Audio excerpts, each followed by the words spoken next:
बड़ों को प्रणाम, छोटों को स्नेह और आशीष। मैं हूँ राजेश त्रिपाठी। स्वागत है आपका मेरे चैनल धर्म दर्पण में।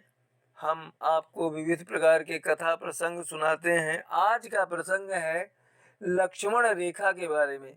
जो लक्ष्मण रेखा लक्ष्मण जी ने पंचवटी में सीता जी को सुरक्षित रखने के लिए खींची थी, उसके बारे में इसका शीर्षक है हमारे वीडियो का। क्या है पंचवटी में खींची गई लक्ष्मण रेखा का सच।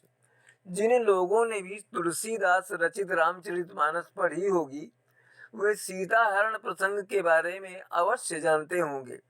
रामचरितमानस के अरण्य कांड में सीता हरण का विवरण है। यह प्रसंग उस समय का है जब राम, सीता और लक्ष्मण वनवास के दौरान पंचवटी में रह रहे थे। महाराष्ट्र के नासिक के पास है पंचवटी। यह गोदावरी नदी के तट पर स्थित है। होता यह है कि रावण के कहने पर उसका मामा मारीच सोने के कपट मृग का वेश धारण कर पंचवटी आश्रम के सामने से गुजरता है। उसे देख सीता जी रामचंद्र जी से कहती हैं कि यह मृग बहुत सुंदर है। इसमें रामचरितमानस में इसके इस तरह से उल्लेख है। सीता परम रुचिर मृग देखा, अंग अंग सुमनोहर वेसा, सुनहु देव रघुबीर कृपाला, यही मृग कर अति सुंदर छाला। वे राम से आग्रह करती हैं कि ये मृग उन्हें बहुत अच्छा लगा, वे इसे ले आए। इसकी मृगशाला बहुत सुंदर बनेगी। सीता का आग्रह देखकर राम भाई लक्ष्मण को समझाते हैं कि वे पंचवटी में सीता की तब तक रक्षा करें जब तक मैं स्वर्ण मृग को लेकर नहीं आ जाता। वे उन्हें सावधान करते हैं कि हम इस वन में राक्षस विचरण करते हैं, इसलिए वे सतर्क रहें। राम जाते हैं और कपटी मृग वन मारीच को मार देते हैं। मरते समय मारीच ने जोर से कहा, हा लक्ष्मण। यह शब्द जब सीता के कान में पड़े तो लक्ष्मण से बोली, वत्स तुम्हारे बड़े भ्राता संकट में हैं, तुम्हें सहायता के लिए पुकार रहे हैं, तुम शीघ्र जाओ। उसने राम के साथ साथ सीता का भी शब्द उच्चारण किया था मारीच ने। सीता की बात सुनकर लक्ष्मण बोलते हैं, माता आप निश्चिंत रहिए, भ्राता श्री को कुछ नहीं होगा। वो यह जो आवाज आपने सुनी वह कोई छल है। सीता नहीं मानती और कुछ मर्म भेदी वचन कहती हैं। इसका उल्लेख तुलसीदास जी ने इस तरह किया है। मरम वचन जब सीता बोला, हरि प्रेरित लक्ष्मण मन डोला। सीता के मर्म वचन सुनकर लक्ष्मण जी जो है आवाज की दिशा में जाने लगे। कहते हैं हरि प्रेरित, जैसे विधाता की भी यही स्थिति थी कि लक्ष्मण इन वचनों को सुनकर वहां से जाएं। तो सीता के मर्म वचन सुनकर लक्ष्मण आवाज की दिशा में जाने लगते हैं। लेकिन जाने के पहले वे पंचवटी आश्रम के आगे एक रेखा खींचकर सीता से कहते हैं, माता चाहे जैसी भी स्थिति हो आपको इस रेखा से बाहर नहीं आना, आप इसके भीतर पूरी तरह सुरक्षित रहेंगी। इतना कह लक्ष्मण भ्राता राम की खोज पर निकल जाते हैं। लक्ष्मण द्वारा खींची गई इस रेखा को ही लक्ष्मण रेखा कहा गया। यह एक तरह से मर्यादा की रेखा थी जिसके अंदर रहना ही श्रेयस्कर होता है। बाद में लक्ष्मण रेखा का प्रयोग लोगों को मर्यादित रहने के लिए प्रयुक्त होने लगा। जो मर्यादा की सीमा लांघते हैं उनके लिए अक्सर कहा जाता है कि आप लक्ष्मण रेखा लांघ रहे हैं। हम इसी लक्ष्मण रेखा के बारे में जानेंगे कि क्या है लक्ष्मण रेखा। वैसे इस लक्ष्मण रेखा का उल्लेख मात्र रामचरितमानस में है, वाल्मीकि रामायण में इसका उल्लेख नहीं है। वाल्मीकि इस प्रसंग में क्या लिखते हैं, श्री राम जब मृग रूप में मारीच को पकड़ने जाते हैं और मृग मारीच मरते समय श्री लक्ष्मण और सीता को श्री राम की आवाज में पुकारता है, तब माता सीता द्वारा मार्मिक वचन कहे जाने पर श्री लक्ष्मण अपशकुन उपस्थित देखकर माता सीता को संबोधित करते हुए कहते हैं, ये वाल्मीकि रामायण में है, रक्षन्तु त्वाम विशालाक्षी समग्र वन देवता निमितानि हि घोराणि यानि प्रदुर्भवन्ति मे अपि त्वां सह रामेण पश्येयं पुनरागतः। ये वाल्मीकि रामायण का श्लोक है अरण्य कांड का। इसका अर्थ यह हुआ कि हे विशाल लोचने, हे बड़े नेत्रों वाली, वन के संपूर्ण देवता आपकी रक्षा करें, क्योंकि इस समय मेरे सामने बड़े भयंकर अपशकुन प्रकट हो रहे हैं। उन्होंने मुझे संशय में डाल दिया है। क्या मैं श्री रामचंद्र जी के साथ लौटकर पुनः आपको कुशल से देख सकूंगा? स्पष्ट है कि इस पूरे प्रकरण में कहीं भी लक्ष्मण जी ने कोई रेखा नहीं खींची। अरण्य कांड में सीता हरण के प्रसंग में सीता जी द्वारा लक्ष्मण जी को मर्म वचन कहे जाने पर लक्ष्मण जी उन्हें वन और दिशाओं आदि को सौंप कर वहां से चले जाते हैं। मरम वचन जब सीता बोला, हारी प्रेरित लक्ष्मण मन डोला, बन दिस देव सौंपी सब काहू, चले जहां रावण शशि राहु। आइए एक विचार हम इस पर अब कर रखते हैं। लक्ष्मण रेखा का अर्थ कोई पंचवटी में कुटिया के द्वार पर खींची गई रेखा नहीं, बल्कि प्रत्येक नर नारी के लिए ऋषियों द्वारा बनाए नियम और निर्धारित आदर्श लक्षणों से प्रतीत होता है। यह नारी मात्र के लिए ही नहीं, वरन संपूर्ण मानव जाति के लिए आवश्यक है कि विपत्ति काल में वो धैर्य बनाए रखें। किंतु माता सीता श्री राम के प्रति अगाध प्रेम के कारण मारीच द्वारा बनाई गई श्री राम की आवाज से भ्रमित हो गई। माता सीता ने न केवल श्री राम द्वारा लक्ष्मण जी को दी गई आज्ञा के उल्लंघन हेतु लक्ष्मण को विवश किया, बल्कि पुत्र भाव से माता सीता को की रक्षा कर रहे लक्ष्मण जी को मर्म वचन भी बोले। माता सीता ने उस क्षण अपने स्वाभाविक और शास्त्र सम्मत लक्षणों, धैर्य, विनम्रता के विपरीत सच्चरित्र व श्री राम आज्ञा का पालन करने में तत्पर देवर श्री लक्ष्मण को जो क्रोध में मार्मिक वचन कहे, उसे ही माता सीता द्वारा सुलक्षण की रेखा का उल्लंघन कहा जाए तो उचित होगा। माता सीता स्वयं स्वीकार करती हैं, हा लक्ष्मण, तुम्हारा नहीं दोषा, सो फल पायूं कीन्यों रोषा। रामचरितमानस में है ये। निष्कर्ष रूप में कह सकते हैं कि लक्ष्मण रेखा को सीता हरण के संदर्भ में उल्लिखित स्त्री मर्यादित आचरण मात्र से ना जोड़कर देखा जाए। ये समस्त मानव जाति के लिए निर्धारित सुलक्षणों की एक सीमा है।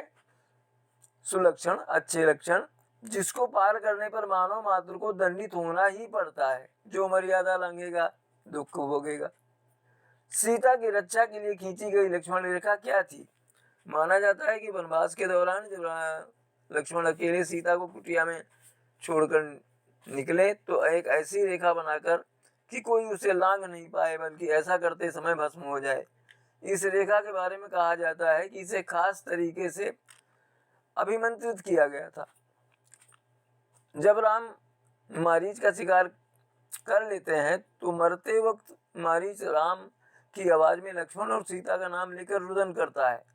ये सुनकर सीता लक्ष्मण को भाई की मदद के लिए जाने को कहती हैं। शुरू में लक्ष्मण नहीं जाना चाहते, लेकिन जब जाते हैं तो कुटिया के बाहर एक रेखा खींच कर जाते हैं।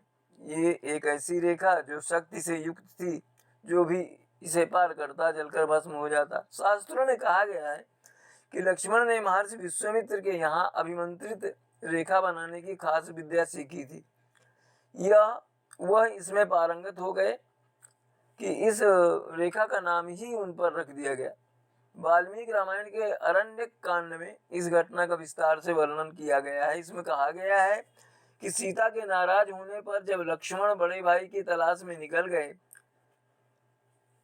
तो वाल्मीकि रामायण में कहीं नहीं लिखती कि लक्ष्मण ने जाते हुए कोई रेखा खींची।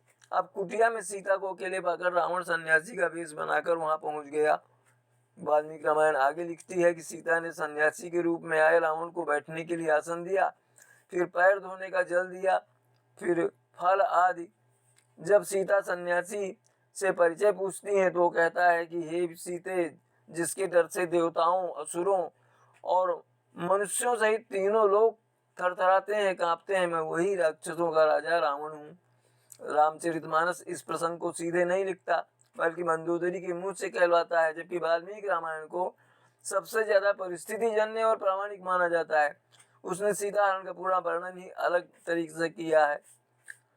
तो इसमें क्या है, तब सीता रावण को धमकाती है और अपमानित करती है। वाल्मीकि रामायण श्लोकों के जरिए बताती है कि तब सीता अपने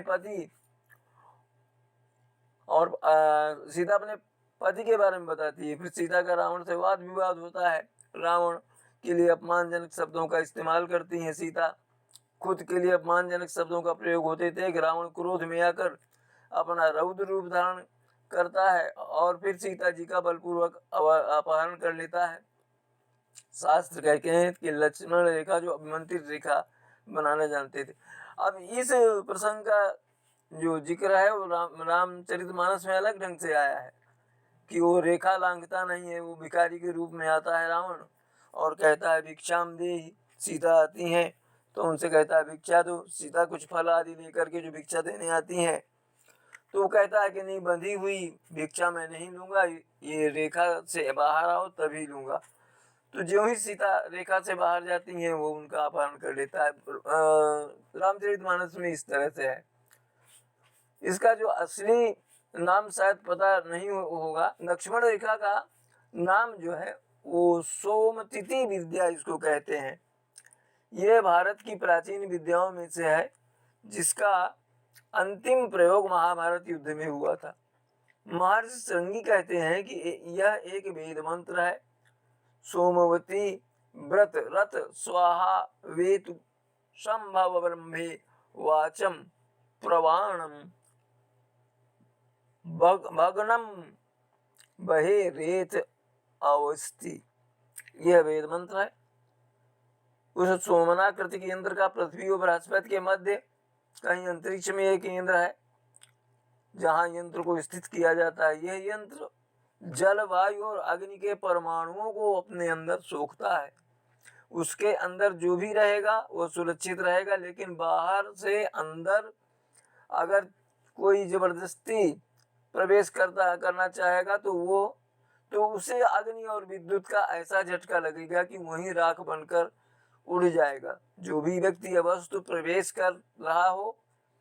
ब्रह्मचारी लक्ष्मण इस विद्या के इतने जानकार हो गए थे कि कालांतर में यह विद्या सोमतिथि कहलाकर लक्ष्मण रेखा कहलाई जाने लगी।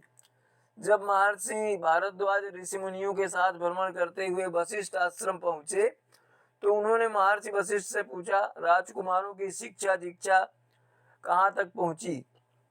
महर्षि वशिष्ठ ने कहा कि यह जो ब्रह्मचारी राम है इसने आग्नेयास्त्र ब्रह्मास्त्र का साधन करना सीख लिया है।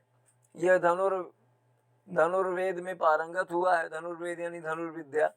महर्षि विश्वामित्र के द्वारा यह जो ब्रह्मचारी लक्ष्मण है वो एक दुर्लभ सोमतिथि विद्या सीख रहा है। उस समय पृथ्वी पर 4 गुरुकुलों में यह विद्या सिखाई जाती थी। महर्षि विश्वामित्र के गुरुकुल में, महर्षि वशिष्ठ के गुरुकुल में, महर्षि भारद्वाज के यहाँ और उदालक गोत्र के आचार्य सिकाम केतु के गुरुकुल में। श्रृंगी ऋषि कहते हैं कि लक्ष्मण उस विद्या में पारंगत था। एक अन्य ब्रह्मचारी वर्णित भी इस विद्या का अच्छा जानकार था। सोम ब्रह्मी वत्ता रता स्वाहा केतु संभव ब्रह्मे वाचम प्रवाणम अग्नम ब्रह्मे रेत अवस्थिता। इस मंत्र को सिद्ध करने से उस सोमनाकृति के यंत्र में जिसने अग्नि के, वायु के, जल के परमाणु सोख लिए हैं, उन परमाणुओं में जो है फोरमैन आकाशीय विद्युत मिलकर उसका जो है पाथ बनाया जाता है। फिर उस यंत्र को एक्टिवेट मतलब सक्रिय करें और उसकी मदद से एक लेजर बीम जैसी किरणों से उस रेखा को पृथ्वी पर गोलाकार खींच दिया जाता है। इसके अंदर जो भी रहेगा वो सुरक्षित रहेगा, लेकिन बाहर से अंदर अगर कोई जबरन प्रवेश करना चाहेगा तो उसे अग्नि और विद्युत का ऐसा झटका लगेगा कि वो भस्म हो जाएगा। जो भी शक्ति या वस्तु प्रवेश कर रहा हो। ब्रह्मचारी लक्ष्मण इस विद्या के पारंगत थे। महर्षि दधीच, महर्षि सांडिल्य भी इस विद्या को जानते थे। श्रृंगी ऋषि कहते हैं कि योगेश्वर भगवान श्री कृष्ण इस विद्या को जानने वाले अंतिम व्यक्ति थे। उन्होंने कुरुक्षेत्र के धर्म युद्ध में के मैदान में चारों तरफ यह रेखा खींच दी थी ताकि युद्ध में जितने भी भयंकर अस्त्र शस्त्र चले, परमाणु अस्त्रों का भी प्रयोग हुआ था। ये तो वैज्ञानिकों ने भी सिद्ध कर दिया कि महाभारत युद्ध में परमाणु युद्ध आयुध भी प्रयोग किए गए थे, जिनको ब्रह्मास्त्र कहते हैं। वो आपने सुना होगा कि जब कभी भी ऐसा प्रयोग आता है तो वहाँ बड़े जो वहाँ आचार्य वगैरह हैं वो कहते हैं कि इसका प्रयोग मत करो, बड़ा विनाश होगा। तो वो परमाणु अस्त्र ही थे उस समय के। तो उन भयंकर अस्त्र शस्त्र चले तो उनकी अग्नि और उनका जो है विकिरण या उसकी जो प्रभाव है बाहर न पहुंचे युद्ध क्षेत्र से, इसके लिए भगवान श्री कृष्ण ने वहाँ ये सोमतिथि विद्या का प्रयोग किया था। उसे घेरा बना दिया था युद्ध क्षेत्र के चारों ओर, जिससे इसमें प्रयोग किए जाने वाले घातक अस्त्रों का बाहर प्रभाव न जाए। यहाँ एक प्रसंगवश बता दें कि विदेशी वैज्ञानिकों ने भी आकर के वहाँ पर युद्ध क्षेत्र जहाँ था उसका महाभारत काल का, वहाँ उन्होंने परीक्षा की थी। तो कहते हैं कि वहाँ भी गहराई में मिट्टी के परमाणु विकिरण के जो है वो संकेत मिले थे। तो इस तरह से ये तो आज हमने बताई आपको लक्ष्मण रेखा के बारे में कथा, और आगे हम इसी तरह के और विचित्र धार्मिक प्रसंगों के बारे में आपसे मिलेंगे अपने वीडियो में। तब तक के लिए आप सपरिवार स्वस्थ सुरक्षित और आनंद रहें, यही हमारी कामना प्रभु से प्रार्थना है। इसी तरह हमारे चैनल धर्म दर्पण का समर्थन करते रहें। इसके चैनल को जो है सब्सक्राइब करते रहें धर्म दर्पण को, और इसके वीडियो अपने मित्रों में साझा करते रहें। आज यहीं तक, मिलते हैं अगले वीडियो में। तब तक के लिए प्रणाम, नमस्कार।